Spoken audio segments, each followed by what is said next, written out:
Hello, everyone. Welcome to the first webinar in our three-part Embracing Carer series. This series is brought to you by Can Do Multiple Sclerosis and EMD Serono. Tonight's webinar will focus on managing the impact of mood and cognitive changes. My name is Rachel Lottie, Programs Coordinator for Can Do MS, and I'll be your moderator this evening. If you have any technical difficulties during the call, you can contact the GoToWebinar attendee support line at 877-582-7011. This presentation is being recorded and will be archived on the Can Do MS website. Embracing Carers is an initiative led by EMD Serono in collaboration with leading caregiver organizations around the world to increase awareness and action about the often overlooked needs of caregivers. So this series is going to include 3 webinars and 3 corresponding podcasts specifically for support partners. And you can find more information about upcoming webinars and podcasts on our website at cando-ms.org/EC. We'll save about 15 minutes at the end of this webinar for questions and answers.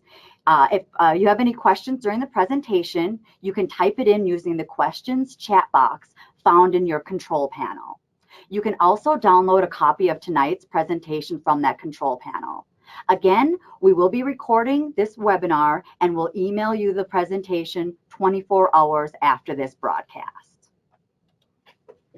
Our speakers tonight include speech-language pathologist Janet DeClark and psychologist Roz Kalb. Now I'd like to turn the program over to Janet. So Janet, would you please let our audience know what our webinar objectives are tonight? Thank you very much, Rachel. Our objectives for tonight's webinar are, through our discussion and real-world scenarios, support partners and those living with MS will learn about the prevalence of mood and cognitive changes in MS, recognize the impact these changes have on communication, planning, and problem solving, understand the challenges that mood and cognitive changes can cause, identify feelings support partners can experience because of changes in their loved one, and learn about healthcare professionals who can help individuals and couples manage cognitive changes. So let's get a sense of who's joining us tonight with a few polling questions to start out. So please tell us if you are a person living with MS or a support partner for someone living with MS. Okay, 73% of you are a person living with MS and 27% a support partner for somebody living with MS. So it looks like the majority of you joining us this evening are people that are living with MS. So if you are a support partner, please tell us if you are a spouse or partner, a friend, a sibling, other family member, or other. Okay, so it looks like the majority of those of you who are support partners are a spouse or partner to the person living with MS. That's 75%. 16% another family member. Others are friends, siblings, and other. Okay, thank you for commenting on those for us so we get a better idea of who's joining us this evening. So now that we have a better understanding of our audience, let's get into the challenges presented by mood and cognitive changes. Roz, would you please present our first scenario? Sure. So Ryan says, my wife's moods are all over the place. Sometimes she just jumps down our throats for no reason, and the kids and I haven't a clue what's going on. So Janet, can you give us another polling question here? Sure. So what could be causing this woman's moodiness and irritability? Please check all that apply. Okay, it looks, wow, 91% of you said it's MS-related changes to the brain. 94% said depression and or anxiety. Perimenopausal mood changes and MS-related cognitive changes. So it looks like you've weighed in that all of these things can be related. So Roz, what do we know about moodiness and irritability? Well, so everybody's answers were really right on target. We know that the moodiness and irritability can really come from lots of different sources. And in MS, there are changes that can occur in the mood control centers of the brain, which make people more irritable. So it can be part and parcel of the disease itself. We also know that depression can be responsible, and depression, as we'll talk about, is very, very common in MS. And one of the interesting things we know from a researcher named Sarah Minden is that many people with MS who are depressed actually present or appear more irritable than depressed. They come across as just very touchy, very quick on the trigger, and irritable. And so for some people, that's really a red flag that they might be depressed. Certainly, anxiety, loss of control related to the changes MS can cause and the unpredictability of the MS can make everybody cranky. Not knowing what's going to happen or when the next shoe is going to drop is something that can really put people on edge and make them kind of hyper and irritable.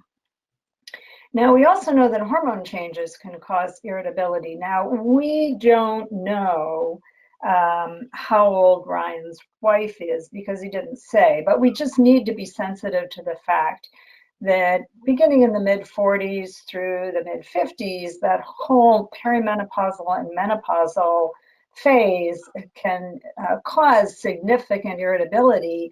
And a woman in that stage of life may not know what's causing the irritability. It could be all of these things or just some of them. And I think we all can relate to the fact that if you feel crummy, that makes you irritable. Any of us, whether we live with MS or not, when we don't feel good, we can be cranky. So that's really what we know. So now let's think about what kind of suggestions we would have for Ryan to manage this. I think one of the things that happens when one has a spouse or partner or friend who's very irritable or cranky is that you tend to pull away and you worry about sharing your concerns because they're just going to snap at you. But I think the starting point for Ryan and his wife really needs to be to talk about this. And what Ryan needs to do is to talk about it in a way that doesn't put his wife on the defensive. And the way that you do that is to talk about how you feel. I'm feeling like I'm walking on eggshells. I don't know what to say. I don't want to upset you, but I'm really concerned about what's going on. Could we talk about how to handle this so that I can be as supportive of you as possible? So start the conversation. And if you have difficulty starting that, or your partner is just unwilling to talk about it, this is a time when a mental health professional or counselor can be very helpful in jumpstarting that conversation. It's important to find out what the causes are for the mood changes, because sometimes they may, if it's depression, it may be that the depression needs to be treated in order for it to get better. If it's just a mood control issue, there are also medications that can be prescribed to just help you feel more in control of your emotions. There are mood stabilizing drugs that are prescribed at a very, very low dose and help people feel more like themselves. And Ryan might also want to work with his wife to help her figure out a signal she can give him when it's a good day or when it's a bad day. Something as simple as a little sign in the bathroom that has red dots and green dots. If she puts up a red dot, stay away. I'm really cranky today and I need my space. And if she puts up a green dot, he says, okay, no minefield today. I don't have to be so worried. I think it's also helpful for Ryan to ask his wife for her suggestions on how to communicate with her when she's feeling irritable. They need to work as a team to sort this out, and by asking for her help, she may be able to guide him on how to talk with her. And also they need to think together about how to help the kids understand what's going on, because kids are very sensitive to mood changes. So Janet, do you have any other thoughts, things I may have left out here that would help Ryan? Boy, Roz, you really were very thorough. So thank you. The only thing I might point out to Ryan is also to check in and see if his wife is feeling a little bit overwhelmed. Sometimes if there are some cognitive changes that might be starting, it's pretty easy to feel like everything's coming at you too much and too fast. So that's just another thing to consider. But thank you so much, Roz. Great. What is our next scenario?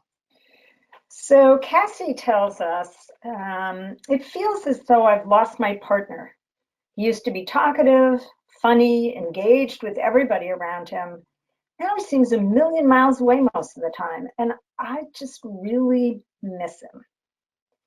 So we don't know what's going on with Cassie's partner, but one of the things we need to think about right off the bat is whether he's dealing with some grief or depression about changes in his life. So let's look at what we know about grief. I think it's important for everybody to understand that normal, healthy grieving is part and parcel of living with a chronic illness that changes things, takes things away, and disrupts your life. So people with MS and support partners are going to grieve over changes and losses that happen in their lives related to MS or not related to MS. And grieving is healthy. It's normal when we experience a significant loss, like the diagnosis of a chronic illness or the loss of the ability to do something that's important to us. We really have to grieve over that loss before we can kind of pull ourselves together and move on to figure out how we're going to manage what's next in our lives. So grieving comes first. But because MS is so changeable and tends to progress over time, it means that grieving happens many, many times in your life. Whenever there's a major change or a loss, you go through the grieving process. So people often ask how you know the difference between healthy grieving and depression, which is never a healthy response. So let's look at now what we know about depression and see if we can come up with a difference. So we know that depression is one of the most common symptoms of MS. It is part of the disease process itself. It's also one of the most treatable MS symptoms. So the recommendation is for everyone living with MS to be screened for depression early on, because depression can occur even as a first symptom of MS, and to be screened periodically. So it's important to talk to your healthcare provider to make sure you're getting that appropriate screening. Talk therapy and medication, if needed, are the recommended treatments for MS. And we also know that exercise can elevate mood significantly. So I think of it as a three-legged stool with talk therapy, medication, and exercise. Now, one of the reasons that depression is so common in MS is that it has multiple causes, just like irritability. There are changes in the brain that have been identified in people with MS who are depressed. There are also changes in the immune system. The functioning of the immune system is different in those who are depressed. And of course, the day-to-day losses and challenges can contribute as well. We really want to treat depression right away for several reasons. It's terribly painful to be depressed.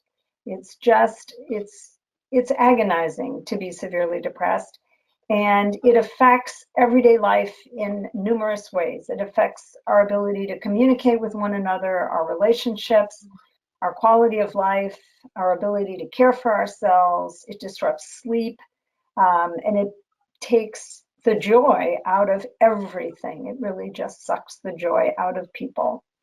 Also, it's a significant risk factor for suicide.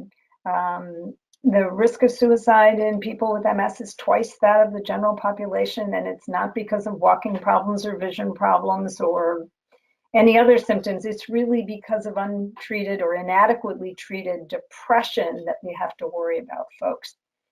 And a final note is that depression is common in support partners as well, for different reasons, obviously, but we know that support partners experience a significant amount of depression and need to be paying attention to their own moods. So what's the difference between the healthy grieving and the depression? And the significant difference is that when you're grieving, it ebbs and flows. You have moments of intense grief after a loss. And then, as you know, if you've lost a loved one or a beloved pet or anything else important to you, over time, the grief ebbs and you start to feel like yourself again. Depression doesn't get better. It needs to be treated. So it's more of an ongoing feeling for days and weeks at a time where you feel down and low and sad, and you have lost interest in all the things that are important to you. So with that, Janet, let's get a sense of whether our audience is concerned about depression. Okay, thanks, Roz. Please tell us whether you have concerns about depression in yourself or your loved one with MS. Yes or no? Okay, so it looks like a significant number of you are concerned about either depression in yourself or a loved one with MS, 81%. So I'm glad you're here tonight. So Roz, what suggestions would you have for Cassie and others who are dealing with concerns about depression? I share Janet's sentiment that we're really glad you're here tonight. That's a lot of you who are concerned about this. So one of the things, again, that Cassie has to do is to share her concerns in whatever way feels comfortable to her with her husband. Again, not putting him on the defensive, not accusing him of being depressed, but simply saying, I have a sense that perhaps you might be overwhelmed with your feelings right now, maybe depressed. You know, that's a very common symptom of MS. And perhaps we could find out what's going on. I think it would be good for both of us if we could learn more about the depression. So one of the ways that her husband could get help would be to talk to his healthcare provider and say, I'm concerned I may be depressed. Could you refer me for an evaluation or screening? Or if that's not comfortable for her husband, he can go to mentalhealthamerica.net. I think this is incorrect on the slide. I apologize for that. It's mentalhealthamerica.net. And it's an organization that provides free, confidential online screening with validated tools for anxiety, for depression, for manic depressive disorder. So you can go on in the privacy of your own home, you can answer questions, and then they email you an evaluation, a score based on your screening, and then you can share that piece of paper with your healthcare provider and say, took this screening, it seems to indicate I may be depressed. Can you help me figure out what to do next? You could also call the National MS Society, this magic number on the screen, and ask for a referral to a mental health professional in your area. So you could go directly to somebody who might help you make an appointment and say, I'm concerned I may be depressed. So Cassie could suggest anything like this to her husband and perhaps offer to go with him if that would be helpful, but to share her concern and about how he's feeling and how this has begun to impact their relationship. And of course, Cassie needs to pay attention to her own mood as well, because all of this may be depressing for her. Janet, anything you want to add to that? Well, the only thing I'd like to add is that we know that depression and cognitive impairment can sometimes go hand in hand, and one can exacerbate the other. So do you think Cassie's husband could be dealing with something like processing speed challenges or cognitive impairment? It's certainly possible. And I'm really glad you brought that up, because one of the reasons we want people to treat depression so quickly is not just to feel better, but if they are having cognitive changes, treating the depression will improve the cognition. So that's really step one. But that leads us into our next scenario. So Janet, can you introduce us to Stephen? Okay, speaking of cognition, this has to do with problems with thinking and memory. I used to count on my wife to keep me organized. She paid the bills, managed the kids' crazy schedules, and seemed to be able to do 6 things at the same time and do them well. Now she can't seem to keep track of things or even remember them. I'm scared about her driving the kids around because she's gotten lost a few times. What happened? Okay, let's take a look at how common cognitive changes are in MS. So I'd like all of you to weigh in on that. Is it less than 10%, 10 to 50%, 50 to 70%, or 70 to 100%? Okay, it looks like most of you answered, 45% of you answered 50 to 70%. 36%, 70 to 100%, 10 to 50%, 17% of you weighed in with that. So, you know, that's pretty accurate. Roz, do you have anything to add? I think what the most recent literature says is up to 65% of people will experience some degree. So I think the 36% who went higher than that are probably a little high, but I think we need to assume it's well into the majority of people with MS who will experience some changes. Yeah, very true. Thank you. So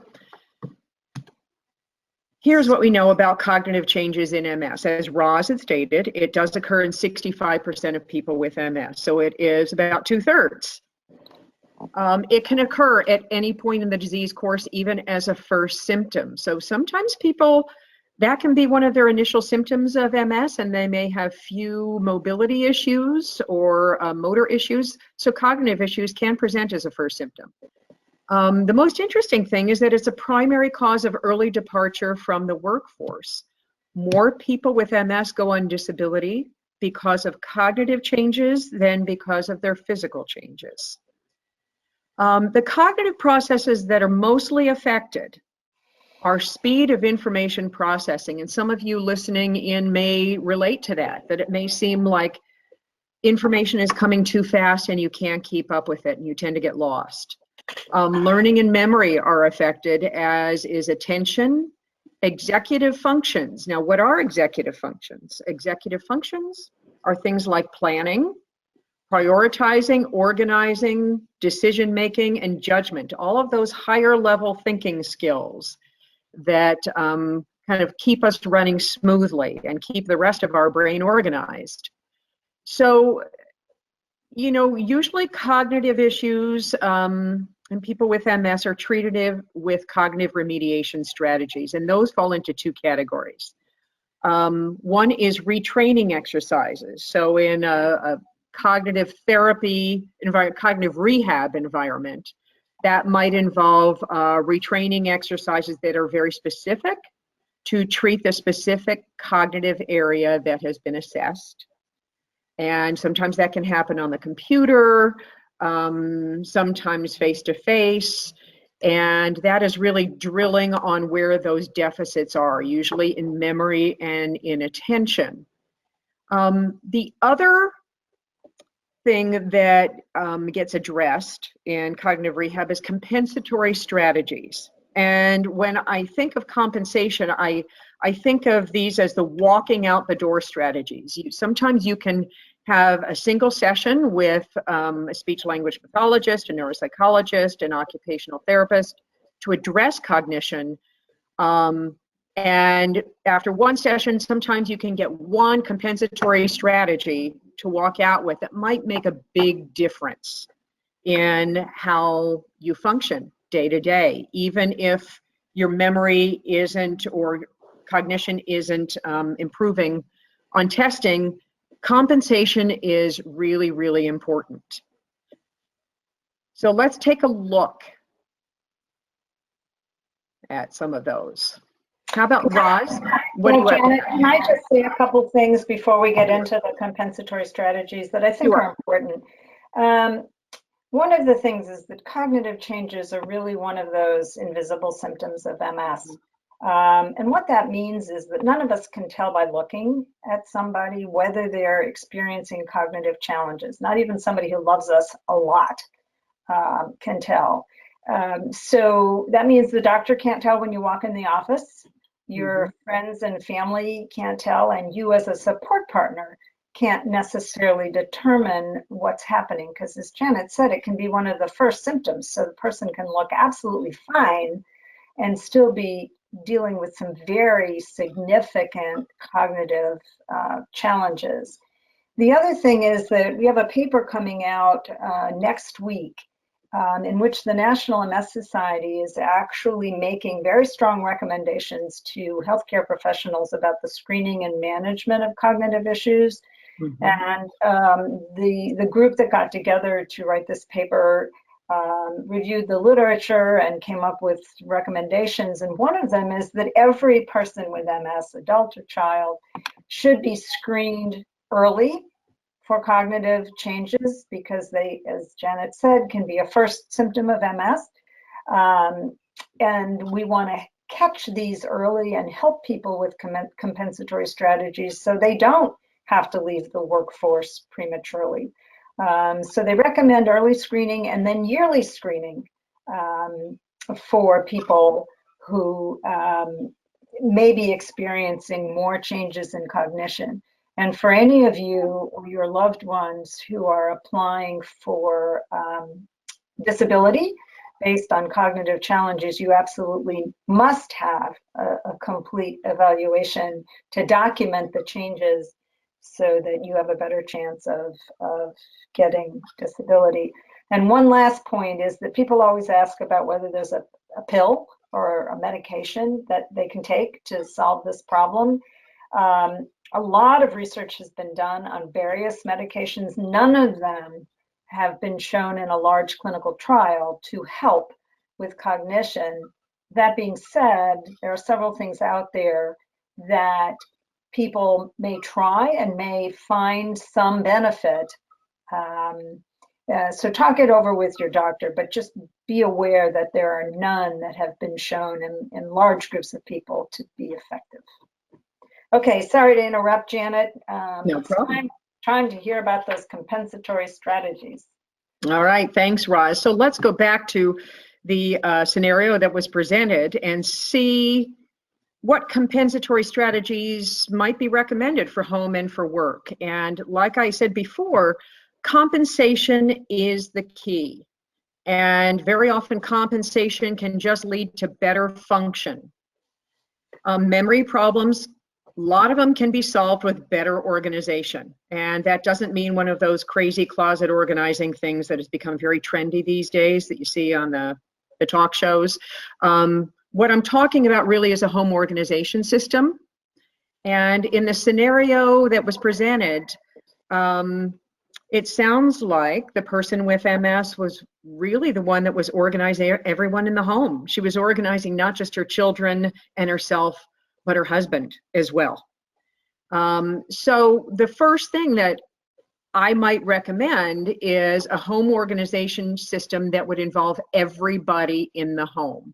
And what that means is a big calendar or something grand central for information, whether it's on the refrigerator or a place where everybody is walking through in the home. And the key to that is to consolidate and centralize.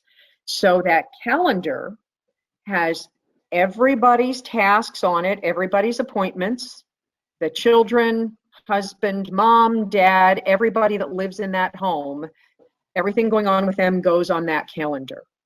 At the same time, there are also places to put keys, wallet, cell phone right by that. So whenever you come in the door, you drop your keys in that spot where the calendar is, you put your cell phone there, you put your wallet there, always in the same place, always in a central location. That way, you're not wasting time trying to think, where did I leave that last time? You know where it is, there's a place for it, and it's right by where that calendar is. The key to something like this is to keep the system simple. So you limit the calendar and organization aids to one at home and one on the go. For example, you have a big dry erase calendar there on the refrigerator or in the mudroom. And, that can't go with you in the car and when you're out and about, living your life. So everything that is on that calendar goes into a day planner if you are a low-tech person and you do pencil and paper, or it goes into your cell phone into a calendar system. Everything on the home calendar is on your mobile calendar, whether that is your phone or a day planner. And you need to decide really whether a paper or a computer or a cell phone is best for the home calendar. My opinion really for an organization system and a home calendar is that paper is best. Because a computer usually is not in a main area and you have to log on to it. It takes too many steps. A calendar is right there when you walk in the door. Everybody can see it. You can make changes easily. So I would recommend a calendar that is a paper calendar for the home. A to-go aid can either be a day planner. If you're a low-tech person, you're more comfortable with writing, which I highly recommend doing that as well. Or if you're comfortable using your cell phone calendar, then use that. The nice thing about using a cell phone is that you can actually program in alerts. And it will remind you, your cell phone will remind you when you have something coming up, the day before, an hour before, a half hour before. And that is the advantage to using that. But if you're not comfortable using a high-tech device, don't try to be something you're not. If you like to write on pen and paper and carry a day planner with you, by all means do what you're comfortable with. And as I said before, make a place for your mail, keys, wallet, phone, all in the same area. And that also applies to workspace. So when people are working and in the workplace, if you're having some cognitive changes, you organize your workspace in the same consolidated fashion, but most of the time, the computer will be central to that space and you'll be working off of a computer calendar. But if not, then a paper calendar would also work well in a workspace. The one caution I really want to put out there is limit the use of Post-its and sticky notes. Roz is smiling about this because yes, this is a pet peeve of mine. They're great to use if you're putting a Post-it note on that main calendar. But if Post-it notes are going on the car dash and on the bathroom mirror and somewhere in the living room and on the lamp, your brain will organize. And what I mean is it will disorganize and not remember where all those things are. So really try to limit those. And if you are going to use them, make sure you just put them temporarily as a little reminder in that main consolidated central area. Okay, so let's go on. Roz, do you have anything to add to that before I kind of describe these little pictures here? Nope, you've covered it all. Okay. So what I have here are a few examples, and right here on the left is a family planning calendar. Oh, family planning is not the word.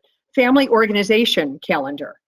And this happens to be something called a mom's calendar. There are a lot of other calendars like this, and these are really great to use in a central area.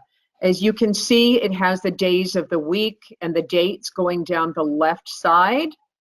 And then across the top, it has a space for everybody's name. And so it's like a grid, and that way you can write in what everybody is doing on a certain date, and it's organized by every person in the family. Again, this is not the only type like this. There are a lot of other family organization calendars out there. You can find them on something like calendars.com or another calendar site, and you would look under family organizers. And they're really great, especially if there is a family, there are children involved, and more than a couple people to keep track of. So in the middle picture right here is an example of what I was talking about, kind of a grand central station for information. You see right there, there's a calendar there in the middle, and then there are little cubbies down at the bottom to throw things into, whether that's keys, mail, cell phone, And then there's even something there for the kids, a little to-do list. But the point of this is, however you organize it, is everything is in one place. Everything is consolidated and it's centralized. You'll notice down here in the lower right, here's an example of a workspace, same thing. There's actually a paper calendar there, but also a computer. And this is a great way. It also has some cubbies there to put things in to organize a workspace. And then here's my little favorite cartoon about Post-it notes and sticky notes. And here this man is saying, I forgot, I can't read it but I forgot something that I wrote to remind me what I was supposed to do. And here the woman has a sticky note on the back and says, buy more sticky notes. And that's an example of what can happen when they are just everywhere. So just keep in mind that you do want to limit their use. Okay, so let's go on to one of the other things that happened in this scenario that was of concern was the issue of driving and sometimes getting lost while driving. And with that, I want to bring up the topic of attention and the myth of multitasking. And first of all, when this woman in this scenario is supposed to be, juggling a lot of things at once, one of the things that's really important to remember is that our brains are not equipped to attend to multiple pieces of input and to perform multiple tasks simultaneously. We can do it, we think we can do it, but we don't actually do any of those tasks very well. So in other words, people may do 6 things at one time, but they may not do any of them well. And this has come out in multiple studies. One of the initial ones was done at Stanford in 2009. And their results showed that people do juggle 2 and 3 things at a time, but the tasks they do are really subpar. So remember that it doesn't apply just to people with MS, it applies to all of us. So attention, especially divided attention, and that's the term we use for multitasking, is often affected with MS. So the way that manifests itself is that it's really easy to become overwhelmed by simultaneous demands, and it's easy to shut down. So when you're trying to juggle 2 and 3 things at one time, when you're trying to cook dinner and talk on the phone and help kids with their homework, what happens is the brain just shuts off and you become overwhelmed and you can't do any of those things. And the important thing to remember is that we cannot remember what we can attend to in the first place. So that's where attention actually plays into memory. Sometimes you can think that you're having trouble with your memory, but if you really can't pay attention very well, you're not able to store those memories to be recalled later. It's also very important to become aware of when information can be presented or tasks performed sequentially versus simultaneously. And what I mean by that is, instead of juggling 2 and 3 things at a time, do 1 thing at a time, finish that, then go on to the next thing, finish that, and go on to the next thing. And the best way to do that is hold up that finger, just a minute, hold on, wait till I finish this. So getting to the driving scenario, it's interesting to keep in mind that driving in and of itself is a multitasking activity. We are handling multiple streams of information at once. Some of them are kind of subconscious, some of them are more conscious. But we are processing multiple things at one time. So what's very important when it comes to driving is to limit your challenges to attention while driving. And what's the biggest thing that competes for our attention is our cell phone when we're driving. Turning the sound off so dings aren't coming in for text messages or phone calls. Now in some of the latest phones, you can actually program it so that if somebody texts you or calls you while you're in the car, it will send a message to them automatically that you're driving and you'll get back to them when you're not. But I think that's on some of the later iPhones. So it's really important to limit challenges to attention while driving. Important to let the kids know if they're old enough to know when to keep quiet, when you're trying to find something. Driving in and of itself is just an activity that takes all your attention at one time. So it really is important. There is an interesting stat I'd like to share with you about that. The NTSB came out with some studies that said that texting while driving or looking at your phone while driving is the equivalent of having 3 drinks. So keep that in mind. I think that's a good thing for all of us to remember. So in this scenario, it's just very, very important to remember to keep the attention on the driving itself and limit the challenges to that. So Roz, do you have any suggestions, anything else to? No, I'm just glad you told me. I have a pretty new iPhone, so I'm going to look and see if I can send automatic messages to people while I'm driving. It's a great feature. It is a great feature. I didn't know about that. Yeah. Okay, so let's look at the suggestions for Stephen on some of the things on how he can handle this with his wife. First of all, he would need to share his concerns with his wife. Really say, this is what I've noticed, and I'm concerned about it. I think he should also suggest that they ask their healthcare team about a cognitive screening. And as Roz had talked about before, it's now becoming the recommendation that everyone with MS just have a cognitive screening to start out and determine whether or not there's a problem. And that screen may indicate whether or not a more complete evaluation might be needed in this case. The other option is to work with a cognitive rehabilitation specialist to learn strategies to help them with communication. And there are many professionals that can help you with that. Cognitive rehab specialists are people like myself, a speech language pathologist. They're also occupational therapists or a neuropsychologist. And Roz had mentioned a neuropsychological evaluation before. That's particularly important if you are thinking of going out of the workplace on disability. But the other thing is working with a cognitive rehab specialist can really work on just those really real strategies, functional strategies to help you with organization and household management. And I use the term functional because, again, these are things that can help you and help the family function throughout a day and can make a really big difference. If driving is a big concern, discuss a driving evaluation to determine safety on the road. Usually, from my experience, that would be an occupational therapist that is certified as a driving evaluation specialist. And they can actually do a driving evaluation and make some recommendations. So that may be a way to go if the concerns are greater. And then, of course, talking with the counselor if the conversations are too difficult to manage on their own. Roz, do you have any feedback about that last bullet point? Sure. I think this is an excellent opportunity to bring a third party into a conversation when things get tense or it's hard to have these conversations. It really is helpful to sit with that third party person who can just help you share your concerns with each other and get the feelings out in the open.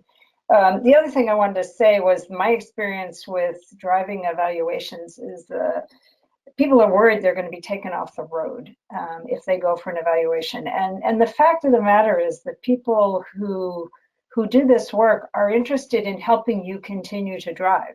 So they are looking for strategies or equipment or tools that you can use to help improve your safety in the car. So I wouldn't resist going for an evaluation because you're frightened of it. I think you should see it more as working with a professional who can help you stay safe on the road, help your family stay safe on the road.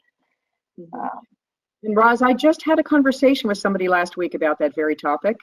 And I did say when it comes to a driving evaluation, it is not black and white. It is not either or. It is ways to keep you safe on the road. So there are a lot of points in between. It does not mean they're going to take your license away and say you can't drive. Okay. Excuse me.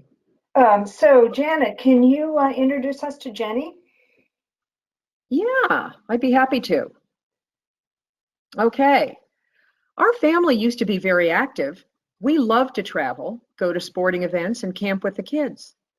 Now my husband has difficulty walking and has taken some bad falls.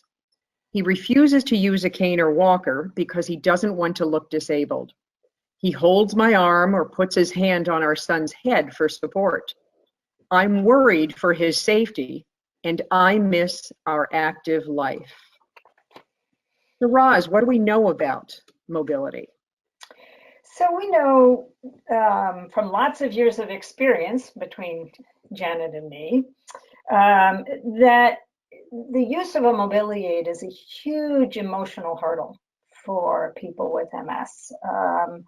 They, as was true in this scenario, they say they don't want to look disabled, but we also hear people say they don't want to give in to MS. They don't want MS to win. And using a mobility aid means that that the disease is winning.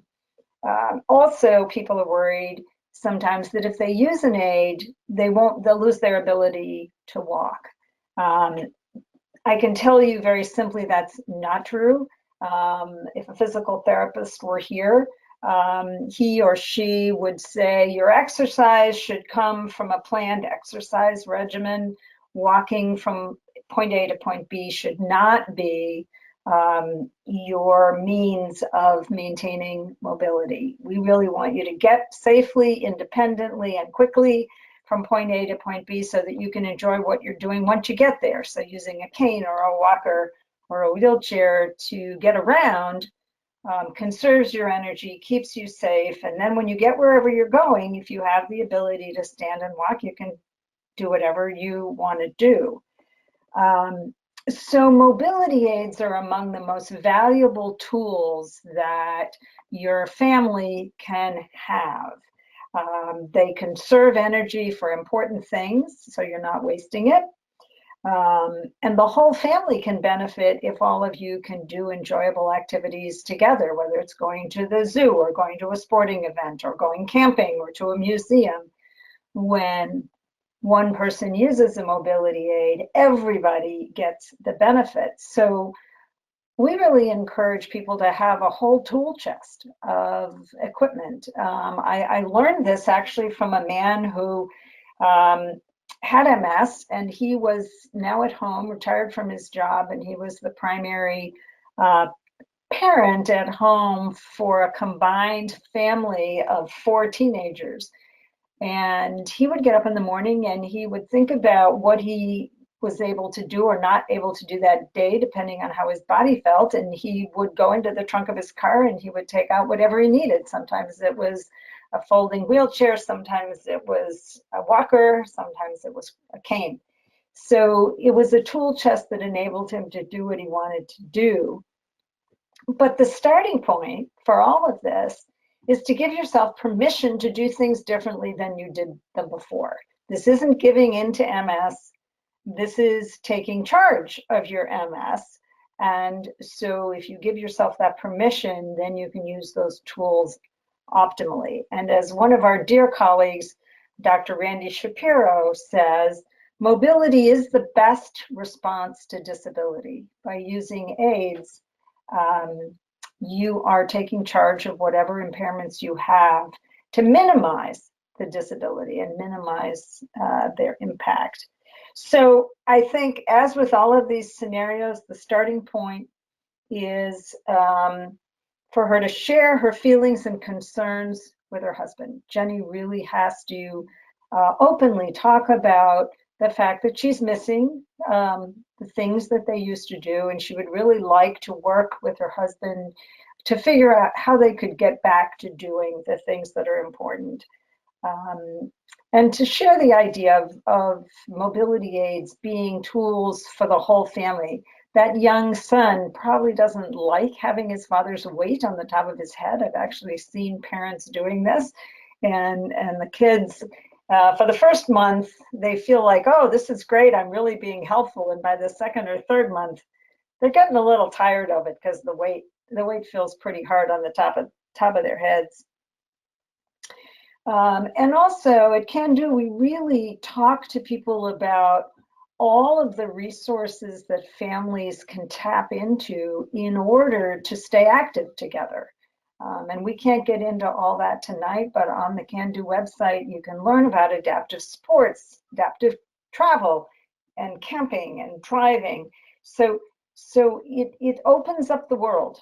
If your world is starting to shrink because you're not wanting to use a mobility aid, and so you're doing fewer and fewer of the things you love, mobility aids open your world up again. Did I miss anything, Janet? No, Roz, thank you so much for that. And thank you to Randy Shapiro for mobility is the best response to disability. Yeah. That is very true. Thank you. Okay, so Roz, can you introduce us to our next scenario? Yes. So Kevin is really bewildered. My girlfriend is all over the place. One minute she's telling me not to hover and be so protective. I'm fine. I can do this myself. Back off. And the next minute she's furious because I'm not being helpful enough. Can't you see I'm exhausted? You know, it's like I'm supposed to be able to read her mind or something. I don't get it. So, Janet, do we have a polling question? We do. Okay, whether you are a person living with MS or a support partner, are you aware of giving and or receiving mixed signals? Does this happen often, sometimes, or never? Okay, overwhelming majority said this happens sometimes, 62% of you. Minority is never, so it either is happening sometimes or often. Mm-hmm. So Roz, what do we know about mixed signals? Well, first of all, I think they're common in all of us. If you think how many times you might say something with a smile on your face and roll your eyes at the same time, that's a mixed signal. So sometimes our body language and our words are giving mixed signals. But in terms of MS, we know that one of the real hallmarks of this disease is how variable it is from hour to hour, day to day, month to month.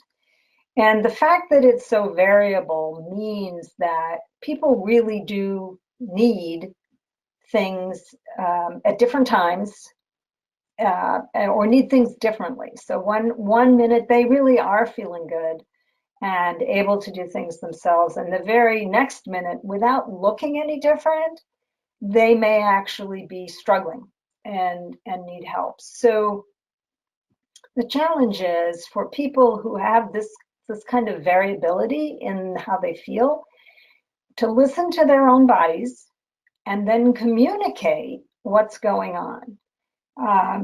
This is a good day. I'm feeling really pretty good. I'd like to try and go on my own.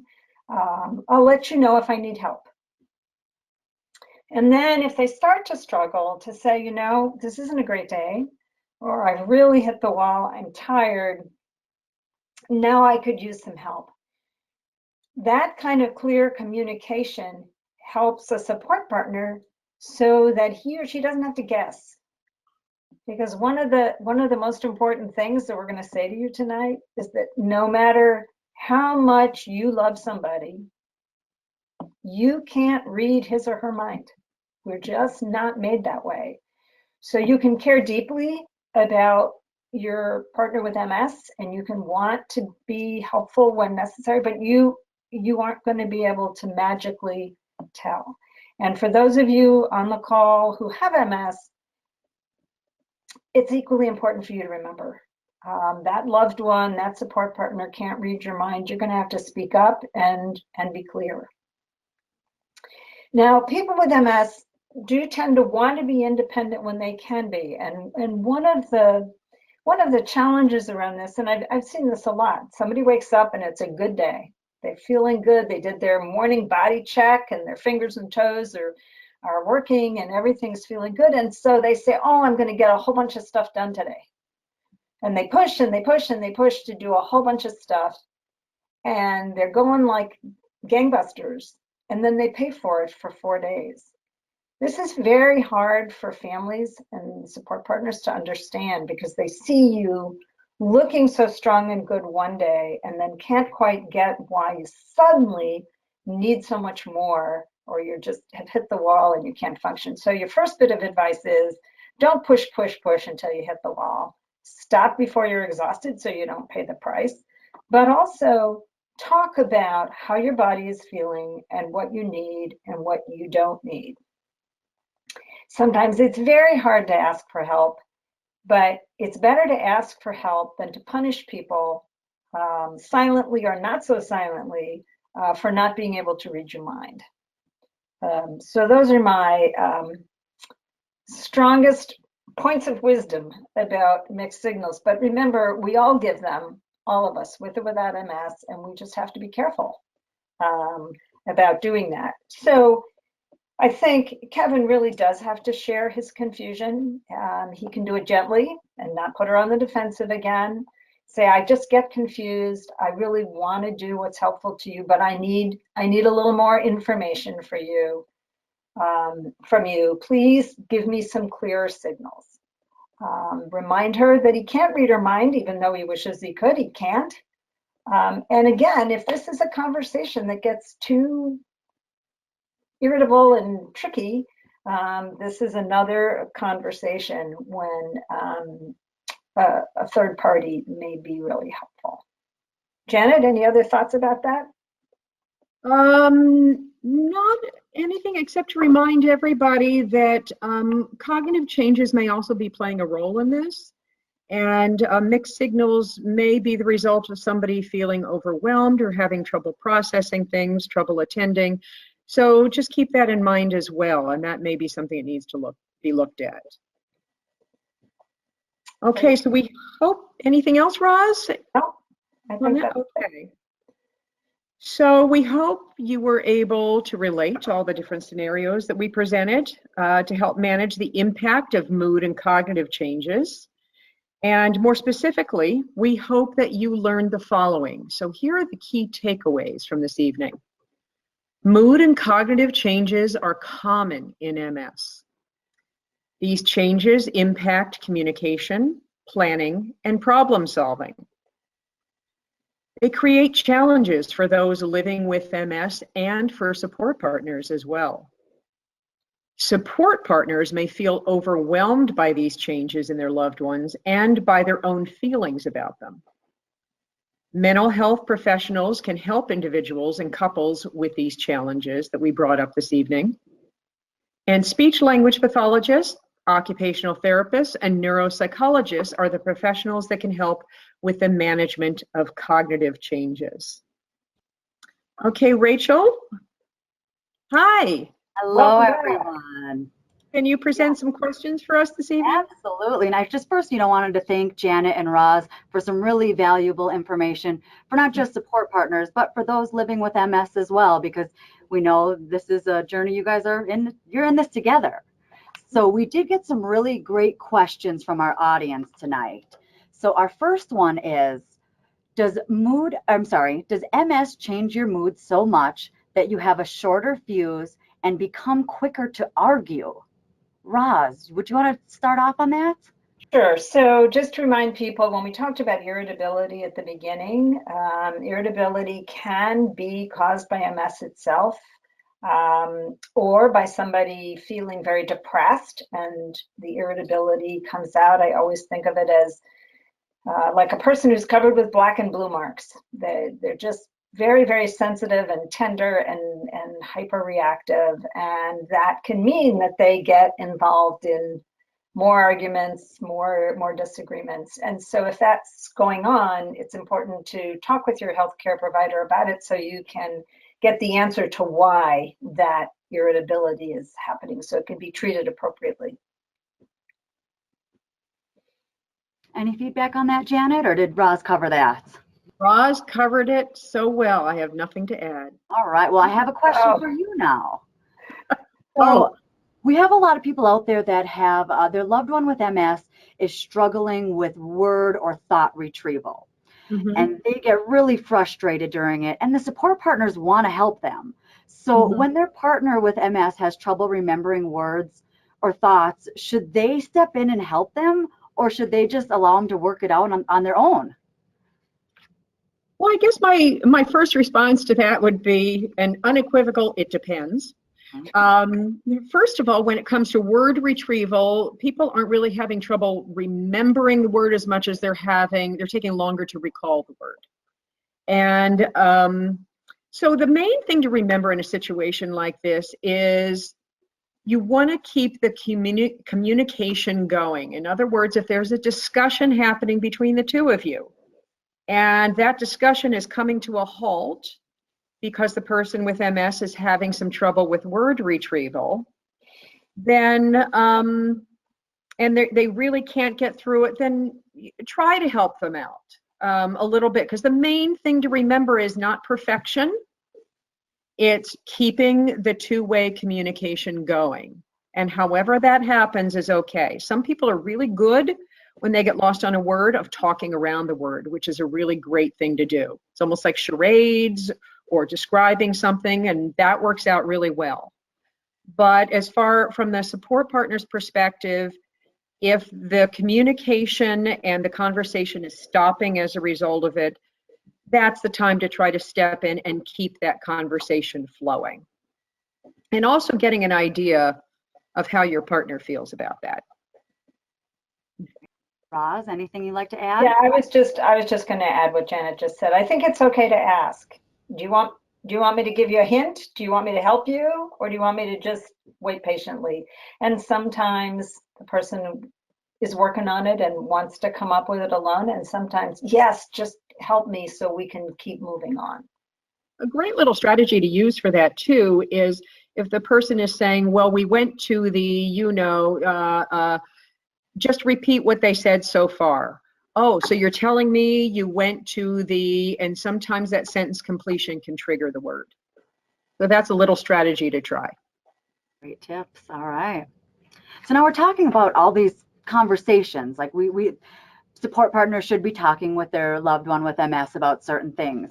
But how do you know when it's time to start talking to your person with MS about sensitive things, like when it's time to start using mobility equipment or when they need more help in their daily care? How do you know when it's appropriate to kind of start that conversation? Roz? It's a great question, and I think I'm going to pick up on Janet's unequivocal, it depends. I think safety is, a big issue. Support partners get very, very worried about the safety of their loved one with MS. And when safety is an issue, we don't want to fool around. We want to keep people safe. And so I think it's very appropriate to say, I've gotten very concerned about your safety. It's hard for me to go to work and worry about you during the day falling and getting hurt. Could we talk about what we might do so that I can feel secure when I leave, that you're safe? I'm not here for you to hold on to. So that's one. The other time is, if somebody's using you, the support partner, as a mobility aid, hanging on to the arm for balance, that can get very tiring. It can get very restricting for a support partner. And it's okay for a support partner to speak up and say, that's starting to bother my neck and my back and my shoulder, and I don't think it's really healthy.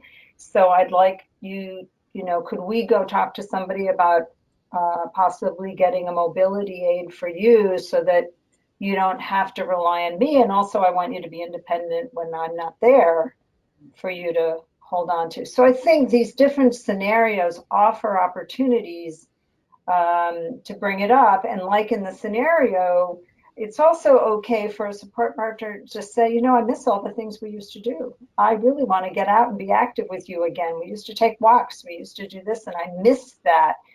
So it's not being selfish. I think the key message here is that it's not being selfish for you as a support partner to bring up these issues in a gentle and respectful way. You have your own feelings and needs as well, and they count. So you can bring up these subjects. Great. Thank you. Now, kind of a two-part question here. First part's for Janet. How does a person go about getting a cognitive assessment?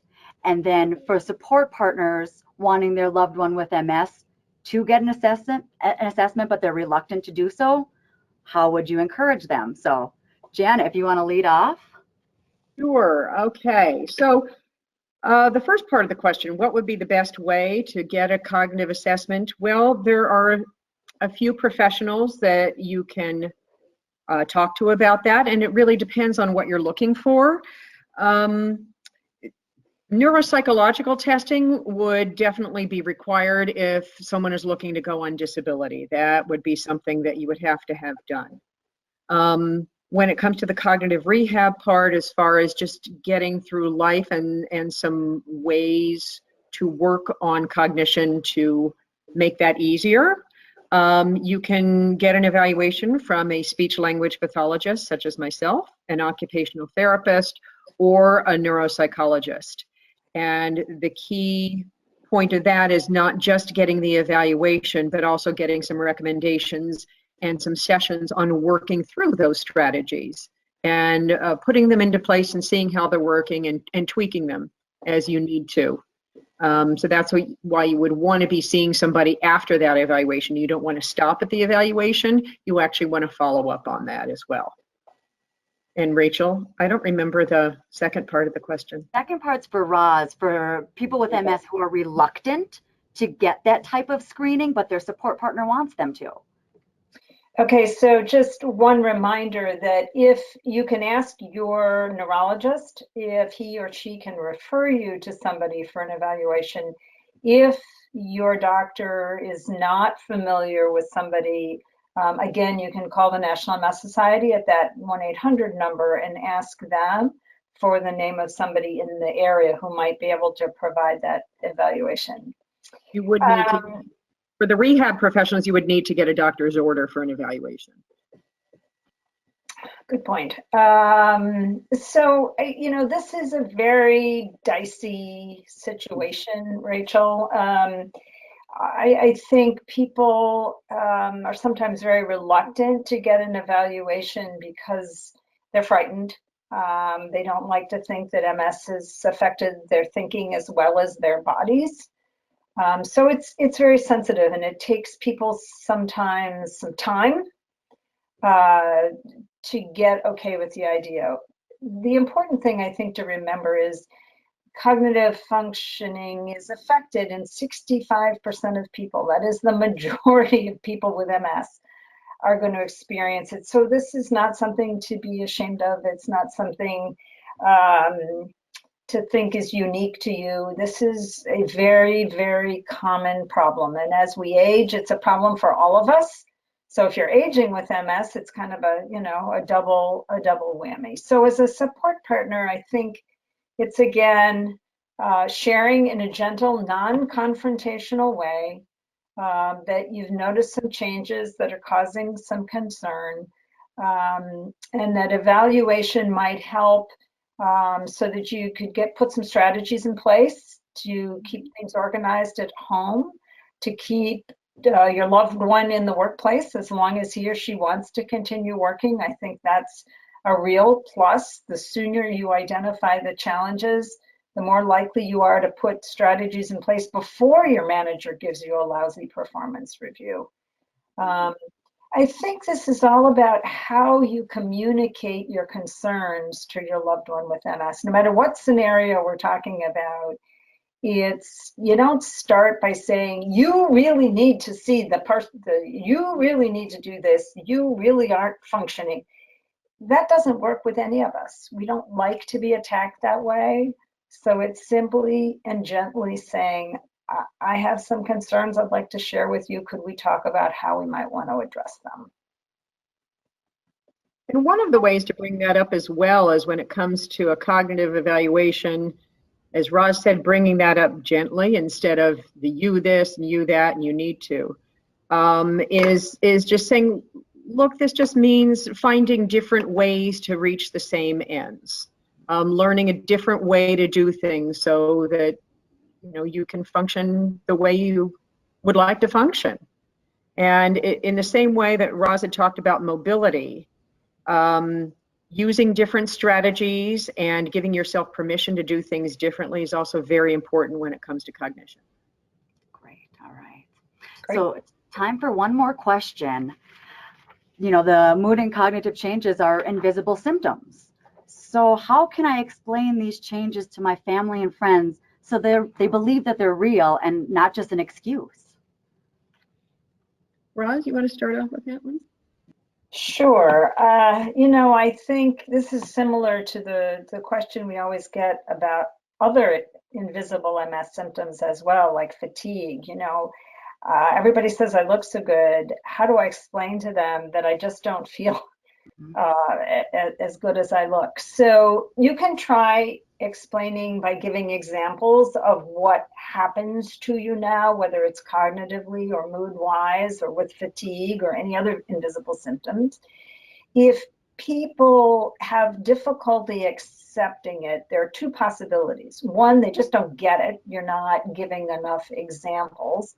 And two, they don't want to believe it. So lots of times friends and family are as frightened or disconcerted by the changes as you are. And so it's easier for them to deny that they're happening than to accept them and figure out how they can be helpful. So one of the things that I think can help a lot is some of the brochures from the National MS Society about these symptoms.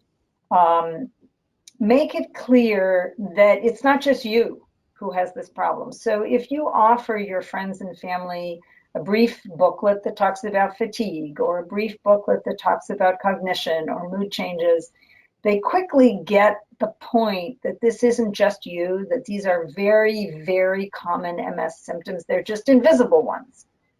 So I think that can be the best way sometimes to overcome people's resistance to hearing or believing what you're saying. And I agree with Roz when it comes to describing what's happening. Instead of labeling something and telling people that you're having memory issues or attention issues, give examples of that. I have trouble remembering phone numbers. I get lost in conversations. And people may be able to relate to that a little bit more instead of just kind of generally labeling things and then being kind of vague about it. So examples are really, really important. And in line with that, particularly if one is of a certain age, you may say, my memory's not right. And even your doctor or your friends will say, oh, happens to me all the time. Don't worry about it. And they're somewhat dismissive. And you yourself may know that this is different from what your age mates are experiencing. It's more so than that. And so again, to say thank you for your reassurance, but I really think what I'm experiencing is something more so, and here's what I know about it from these brochures, if you'd like to read about it. You don't want your doctor or your friends or your family to poo-poo the things that are going on with you, because they're important. Thank you. All right. Well, thank you both to Janet and Roz for being here tonight and sharing this really valuable information to help, manage the impact of mood and cognitive changes on the person with MS as well as the support partner. So thank you both. Thank you, Rachel. Rachel. We are going to be recording this webinar, so you're going to receive an email tomorrow with the webinar recording if you'd like to review any of the information, and you'll also receive a link to our podcast on the same topic. Now, if you'd like to learn more about this topic, the National MS Society has a variety of brochures and videos on mood and cognition, like Roz mentioned, that can be accessed on their website, nationalmssociety.org. CanDo also has some great online resources you can find on our website, cando-ms.org. These include archived webinars, e-news, library articles, and CanDo On Demand. You can also submit a question to Ask the CanDo team, which will be answered by one of our MS experts. Our next presentation in this Embracing Carer series is on Tuesday, October 16th at the same time, 8 p.m. Eastern Time, and the topic is going to cover caring for the carers, Wellness Priorities for Support Partners. So for those of you participating live tonight, you'll see a survey appear on your computer. Please take a moment to complete that and share your input.